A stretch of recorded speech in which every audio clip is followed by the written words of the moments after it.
Hello students, I am Jaspreet Singh. We will discuss the syllabus of Indian economy in this lecture. So इसके objectives क्या हैं? The purpose of this lecture is to familiarize the students with various aspects of Indian economy.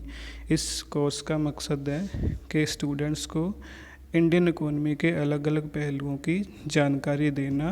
It also aims to develop a perspective on the different problems and approaches to Indian economic planning and development in India.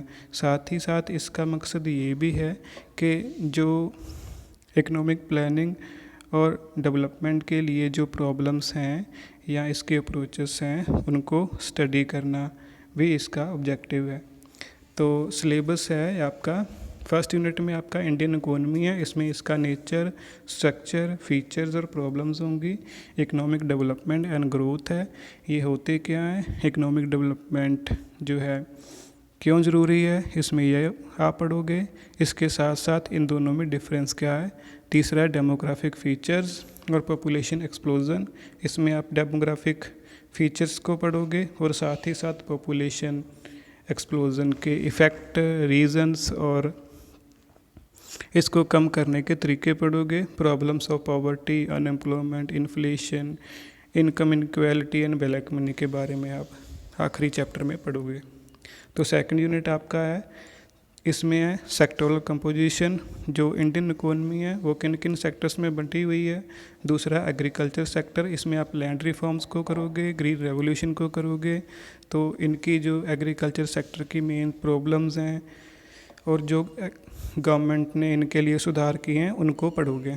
Industrial development है, इसमें आप पढ़ोगे कि industrial development क्यों ज़रूरी है, इनका क्या योगदान है और मेन इंडस्ट्रीज़ के बारे में आप यहाँ पे पढ़ोगे. एमएसएमई है तो इनकी डेफिनेशन होगी.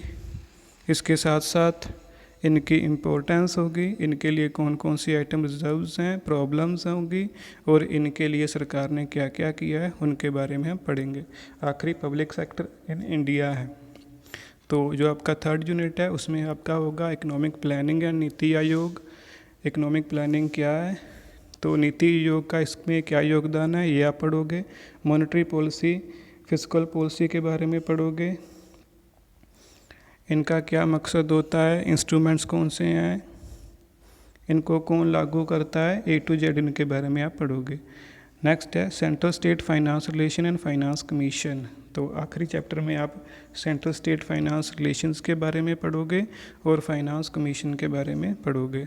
फोर्थ और आखिरी यूनिट में आप पढ़ोगे फॉरेन ट्रेड और balance of payments. Foreign trade क्या होता है, भारत का फॉरेन ट्रेड किन किन कंट्रीज़ के साथ है, कौन कौन सी आइटम्स जो है उनका एक्सपोर्ट करता है. बैलेंस ऑफ पेमेंट क्या होता है, फेवरेबल बैलेंस ऑफ पेमेंट क्या होगा, नेगेटिव कौन सा होगा. एक्सपोर्ट प्रमोशन, इसकी क्यों ज़रूरत है, इसे कैसे कर सकते हैं, गवर्नमेंट इनके लिए क्या क्या जो है मीजर्स अपनाए हैं. इंपोर्ट सब्स्टिट्यूशन, इसके मीजर्स क्या हैं. और आखिरी आपका है World Trade Organization and India. WTO है क्या, इसके काम क्या है, मकसद क्या है और इंडिया के साथ इनके कैसे रिलेशन रहे हैं. तो ये है आपका इंडियन इकोनॉमी का सिलेबस. तो नेक्स्ट लेक्चर में हम शुरू करेंगे इसकी नेचर को. So have a wonderful day. Thank you.